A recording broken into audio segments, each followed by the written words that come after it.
I'm delighted to say Pearl Slattery is with us in studio this morning, fresh from celebrating a double. How are you feeling? I feel great. Not so fresh yet, but yeah, look, it was an incredible weekend.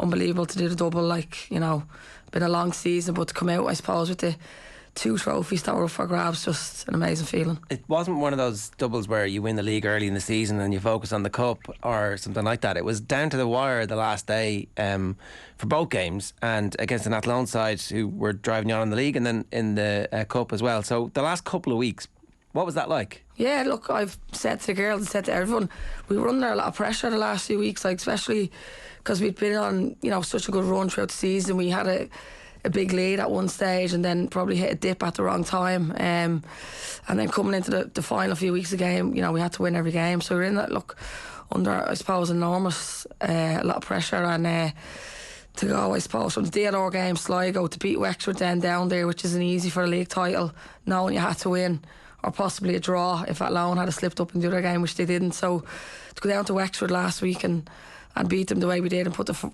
performance that we did under that pressure was immense, really. And then to come into the cup final against, as you said, a really, really good Athlone side who've done incredible this season. To get a double was just a crazy feeling.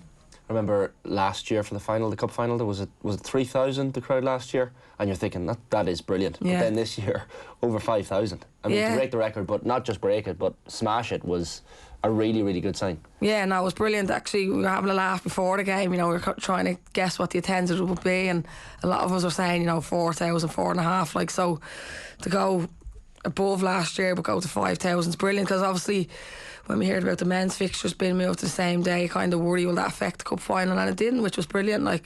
In fairness to Athlone, they brought a great crowd, and I suppose everyone's seeing all year the support we've kind of got, and then a lot of neutrals as well around the stadium. But great atmosphere on the day, and looks brilliant for women's football, isn't it? How do you come down from the high of winning the league, get everybody back focused and then back up again, or do you just try and ride the wave for the whole week and go, right, let's not come down, let's everybody keep very intense and keep going? What's that? What's the balance? Yeah, it is a challenge. I think you have to just continue what we were doing, and that's what we said, kind of, as I've mentioned with the DLR Sligo Wexford game.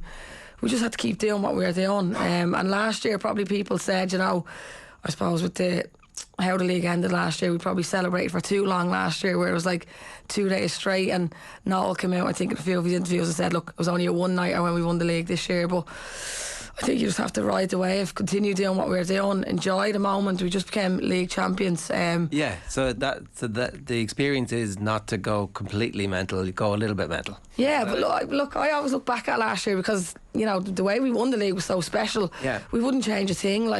That weekend last year will live long in our memories for the rest of our lives, But I think, look, we enjoyed Saturday night, but we were in Talca then on Sunday, supporting under 17s. Then we went for dinner, and then we were in training Monday morning. And again, it's just like a normal week. We were training Monday, Wednesday, Saturday, and just continue. Everyone was fit. It's about really resting. You're in your last week, you're not going to get much fitter. It's about just keeping the bodies as fresh as possible coming into it again. After playing a tough game in Wexford against, coming into a tough game against Athlone, who are fit, young, I think putting 2 great performances, and to win a double, as I said, has been incredible. Proper community feel as well. We spoke to Alex Cavan about this last week, about all of Shelbourne. Everyone, as you say, under 17s games. I know you'll be part of the ultras this weekend for the men's final in the Aviva. But that's such an important thing. And you're someone, you have 150 odd caps, I think, for Shelbourne at this stage now. It's something special is happening at the club. Yeah, look, I've said the last 2 or 3 years has probably been, and not just because obviously we won the league last year, the last 2 or 3 years has been the best experience I've had in football in the game, and I've been around a long time, and in fairness to the club, they deserve a lot of credit putting us under the one name. But I've said all week as well, it's very easy to go under the one name, but actually doing things right then and being treated the same, I suppose, and that's all you really want, that equal, the respect, and we absolutely get it in the club, and just the support we've been getting. I've said it, all year, our away games nearly feel like home games. We get that much support, and then we've had incredible numbers come out of Talca. I mean, the last 3 or 4 years, we'd have been lucky to get 100 people, 150 at the game, and that's been over 500 in nearly every home game this season. But you're right, just that real community around the club, everyone, it's just that one club vibe now. And as you said, we were all at the 17th game after winning the league title. We'd be all there on Sunday with the lads, you know, we've been getting lovely messages from the lads and stuff for the last few weeks, you know, coming up to the big game. So there really is that one club feel, and we're very lucky. That thing you mentioned about the name, it might seem to some people like a small thing, but it's so important. Like how crucial is it that it's not the Shelbourne women's team, it's just Shelbourne, it's all the one? Yeah, it's massive. Look, I think the first year we came in, when we came under the one banner, it's like, right, how is this going to look now? It didn't just happen overnight. It took, you know, I think 3 or 4 years, but every year it's just getting better and better. And as I said, a lot of the people behind the scenes of the club deserve a lot of credit. The way we're treated at Talca Park, the way we're just treated constantly now, it's just been massive for us. And I mean, as the women's team and women's football, that's all he really wants, that respect, and to not feel any different, that, you know, we get what the lads do, and we don't feel like it's Shells women, Shells men. We're just Shelbourne FC now, which is, you know, very important. Obviously, Shamrock Rovers are coming in to the league this year, and there was some talks that maybe Shamrock Rovers and Peamount might end up being the same entity. That's not going to happen. Peamount are going to stay Peamount, and Shamrock Rovers are going to stay with their own team. I'm interested in your instinct about that. Obviously, Raheny and Shells did come together, and it's been hugely successful. Yeah, look, I think we were Raheny players at the time, and when we heard about the Shells thing, we didn't really, similar to Peamount, we didn't really want to lose our name at the time. And for a lot of us as senior players at that time at Raheny, it was a difficult one, but you look back now and think it was the best thing the club have ever done, because at Raheny we only had a senior women's team, and Shelbourne all of a sudden were offering all these underage teams, and we're reaping the awards of that now. We didn't see it straight away, but you see now in years to come. But look, I'm not obviously involved in Peamount, but I can imagine there's been a lot of hard work that's gone on into the club the last few years, and it's very hard to just let that go. Yeah. So I think it'll be interesting to see what players actually go to Rovers. Do they all stay as Peamount?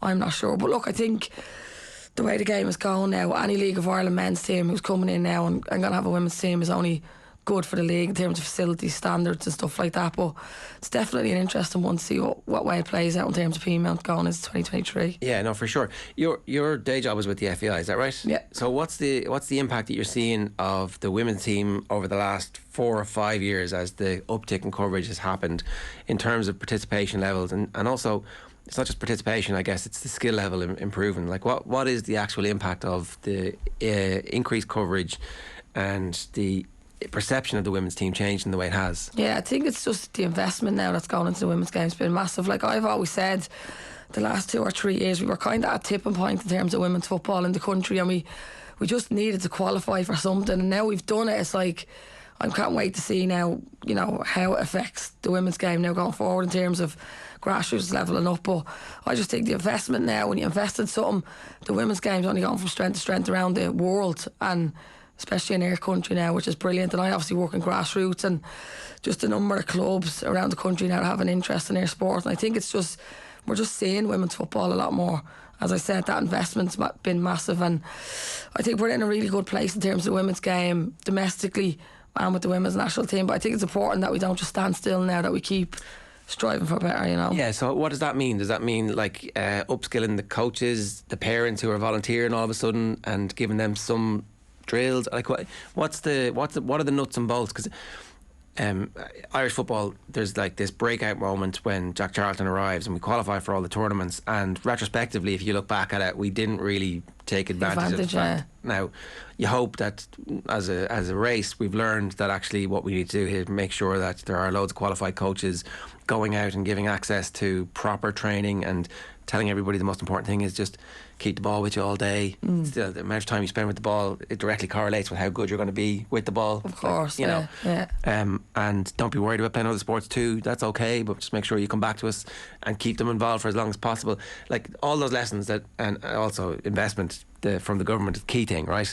So on a nuts and bolts level, what do you think are the most important things that we can do to make sure that we do take advantage of the fact we've qualified for the World Cup? I think it's providing everybody the opportunity to stay involved in the sport. Young girls have an opportunity, no matter what their ability is around the country, to play football. And I go back to that investment one. It is a big one, but as you said, it's upskilling, making sure, you know, every club has the opportunity to provide women's football. That's a big one. And the women's game is no different to anything else. It takes hard work, it takes good people within clubs, it takes, you know, as you said, volunteers. So it's how, look, the amount of requests I get from clubs, and it might seem a basic thing to me because I've worked in the FAI for so long, but a lot of clubs around the country haven't known how do we start up girls football. Yeah. Do you know what I mean? We have a few girls at the academy, but how do we actually do it? As you said, a lot of people that are involved in the women's game and the women's clubs around the country are parents, are people who are probably not as educated as much, so it's, as you said, providing that education to them, and whatever way they want to get involved in the game, whether that's coaching, refereeing, administrating. I think there's an education piece for it all, and it's making sure that we provide that. You know, the FAI provide a lot of things, but as I said, there's still a lot of clubs around the country that actually don't know what's available, and it's making sure that they do know. So if the advice to the clubs is ask, and there is definitely stuff yeah, like there. we've a lot of programs as well at grassroots level on how to grow participation, but I just find it mad that, you know, there's still a lot of clubs around there that probably are not that educated on it yet, but definitely I've seen in my role anyway, I would develop a lot of the programs for the clubs on how to get girls into the game, like the Disney Playmakers, and we provide a menu of programs for different age groups now, so it's just getting that education piece out there. As I said, we've a lot of clubs who do run the programs, but for me there's still a lot of clubs who could be educated on that, and I think we're getting there, which is important. Like, as you know, we had Joey Malone, your assistant manager, in with us quite recently, and like he spoke very eloquently about the need for maybe professionalism in the game to some degree, and I know even from, like we were talking about it this morning in the meeting, like the amount of players you might have lost even from last year's cup final over to England or Scotland or wherever. Like, do you think there needs to be some conversation had there in terms of even clubs getting financial incentives when they lose players? At least it numbs the pain of losing a player. You get some money in and they can at least invest it. Yeah, look, I've been around the game for many years, played with Katie and stuff like that, and look at Katie's career now. If there was anything tied down where Rahini or Shells could have got something from Katie, like we all know Irish football, we're not, you know, the money's not, you know, it's not, the clubs need help, they need backing, and especially when you're losing, like we'd lost Saoirse, Chloe, Jess Sue mid-season break this year, we'd lost Emily Wheel and Jamie Finn last year, and a few others. It's getting nothing from them. It's difficult, but as you said, for the club it probably eases that pain a little bit if you know you're getting compensation to help the club, or to, you know, support the club when we do lose those players, and keep developing the players that we have got there, and I suppose to help the club. Like, we wouldn't be making massive money on ticket sales and stuff like that, and any compensation would be really good. But I suppose, you know, since I've been with Rahini and Chelsea, I've been, you know, kind of used to losing players, but I definitely think something has to come in for Irish football clubs, that when you do lose, like, you know, last year it just felt like clubs could just come in and take care of players at any stage, which is very difficult, and how you deal with it. I suppose as an experienced player, like myself, Rachel, Noelle, it's just, I suppose, making sure the girls there, you know, and we're very good at that ourselves. I feel like at the start of the season, girls know that they can play their part no matter who they lose, but yeah, I definitely think the compensation piece would help. He was talking about making sure that the league is seen as a professional league, and so therefore FIFA would say, well, if you're taking players from a professional league, you have to pay for them. That would be a good start, would it?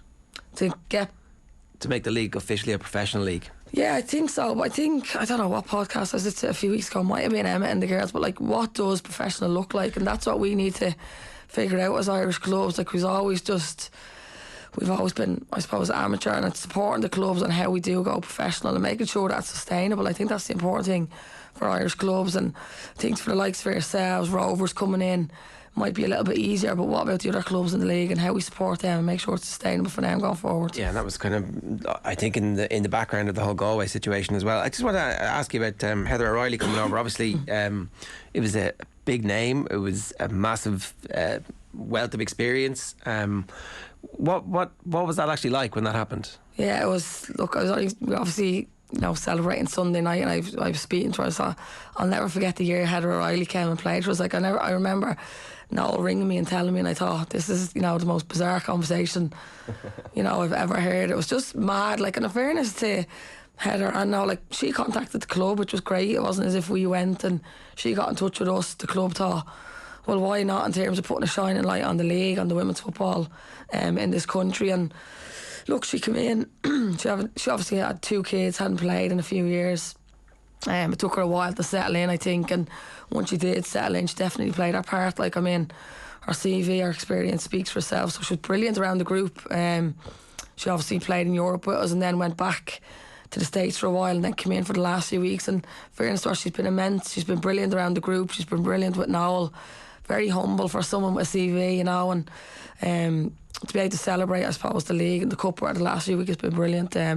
But yeah, really bizarre, I think. But I think great for the league. Great, you know, she was a great person to have around. You know, I used to say to the young girls, look, take as many little nuggets from Heather as you can.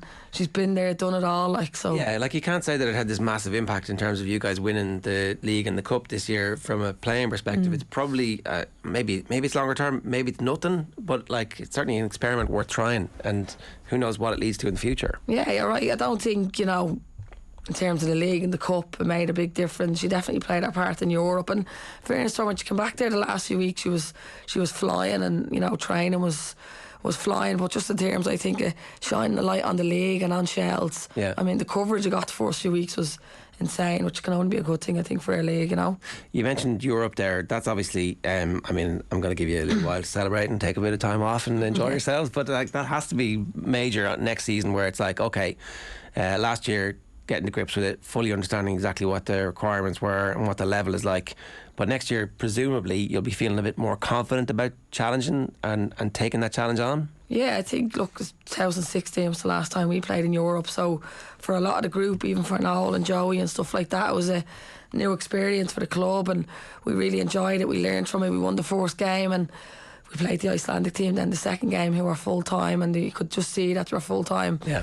In the game, the first game, it took a lot out of us, but definitely think now you have to build on that. You'd want to be doing well now, obviously depending on the draw you get, but hoping that you get a decent draw that you could, I suppose, go to the next stage. Because even I think financially now, when we went to 2016, you got a certain, we obviously with Rahini at one stage as well got to the last 32, and I know the financial wasn't great at the time, but now if we'd have won our first 2 games this year, I think the financial gain would have been massive for the club, so that has to be an incentive, you know, for next year. 100%. There's a nice split between the experienced heads and the younger players as well in the Shells team. Like, you're even looking at the likes of Abby Larkin. Is Abby 17 or like, for her, like, speaking of Heather O'Reilly, for someone like that, just to even have her in the squad, like, Abby can go for another 15 years or more, and to have that experience of even being in a squad with Heather O'Reilly is going to be incalculable. Like, that's unbelievable for someone like that. Yeah, no, look, it was massive, even for me, like, just to, as I said, the conversations were about her career, how she's still playing. Like, you know, at one stage I'm the oldest at Shells, and then all of a sudden a 37-year-old Heather O'Reilly comes in, and I'm going, well, do you know, how have you lasted this long, like, diet, training wise? So I was even taking little nuggets, but as I said, for the younger girls it's been brilliant. But, you know, we are lucky with that mix of experience and youth, and that's the great thing about the squad this year. I think everybody played their part, from experience to young players. We'd obviously lost the girls at mid-season break, and then coming out of Europe, you know, we'd lost Jess Gargan and Rachel Graham to injuries, and young girls had to come in and step up, and they just did brilliant, and that'll be amazing for their development going forward now for next year for us as well, you know. How important has the coverage been? Because we've spoken before about the fact that, you know, billboards and buses and even the TG car coverage as well has been great for the WNL. Like, the likes of that and the marketing and the PR, and we saw it with the women's team as well, seeing the likes of Katie McCabe and Denise O'Sullivan on buses, like, creating actual role models and faces and names that young people can remember is so important. Yeah, it's seeing it, isn't it? I think that's the biggest thing now. I think this year we got 10 league games on TG car, which is unbelievable, and I don't know if you've seen the, you know, our Wexford game, or the coverage that they did was sensational. Like, it really is unbelievable. For me, it's always about the coverage is great, and obviously having the cup final on RTE is brilliant every year, but it's, for me, seeing it, the young girls, the next generation, I suppose, knowing what's there for them if they continue to play and stay involved in their sport. And the big thing for me now is, obviously the coverage is great, but getting as many people to the games, to Tolka, to the grounds around the league is the next stage, definitely. And we're definitely on an uphill slope in terms of that, and for me now it's important just to keep growing that. Yeah, and the World Cup obviously next year is kind of hopefully this massive breakout crossover moment where the viewership goes from 300,000 to 1 million, and everybody's like around the telly, because it's kind of perfect time, Saturday morning, everybody's going to be able to watch the games and then go out and play afterwards. Yeah, it's brilliant. And look, the first game against Australia and all this. How bad is it? Like, just like, you know, that's streamy stuff really for the women's game. And as I've said to you, I think we've been at a tipping point the last few years for the women's game, and now to qualify for that group of her, and all was brilliant. And you're hoping it feeds down into the league as well. How, I don't know, but look, you know, you've the likes of Anya, Abby Larkin, Jessie Stapleton, who are in and around the squad that play in our league currently, so you'd be hoping somehow it feeds into the league, you know. It has to, right? It has to, and we have to learn the lessons from Italia 19 and Euro 88 and go, okay, well, what was the problem that didn't translate into sustained success at underage level or players coming through? But fingers crossed. What were the celebrations like? They seemed to have been pretty good. They were very good. As I said, we halted the league just to one night this year, but Sunday night, look, in fairness, the club did great stuff for us. They booked us into the Clayton Hotel. We had obviously a little function room, and we stayed overnight at the hotel. We got up, and a few of us continued into Monday. But I mean, you give up. That's why you give up so much, isn't it? You know, we train 3 times a week. Play of a Saturday, you miss on so much. You know, 9-10 months of your life really, and you know, to spend those 2 days together just enjoying, I suppose, the celebration. As I said, you're fighting for 2 trophies when you start a league campaign, and to finish the season with both, it'd be wrong not to celebrate it really. Oh, 100%. And sorry, like you talked about the games being on TV, but to score a cup final goal as well when it's on TV is not a bad feeling, I'd say. I actually keep forgetting that I scored. I was just so happy that we won, and I'm not, you know, normally a goal scorer, but I keep forgetting that I actually scored. It's obviously nice, but look, to go 2-0 up, I think in terms of the game, we probably made our pressure count in the first half. That was important for us, and look, the 2 goals weren't the prettiest goal you see, but you don't really care once you go in the back of the net. And in fairness, that alone, they were very good in the second half. They came at us, and I remember looking at a few of the girls, you know, 60 minutes, we were kind of dead on our feet. It was like the whole season, it just hit us, and you know, you're so close to a double then, and they're coming at you in the second half. Just look, to come out with a clean sheet then, and to win 2-0 is just, it's brilliant. It's dream stuff. Well, Pearl, congratulations. Thanks very much for joining us today. Best of luck with everything. When does the new season training start again? Has it even been announced? No, but January, February sometime. You're but I'm not even thinking about that at the moment. Thanks a million. Notifications off. Thanks very much.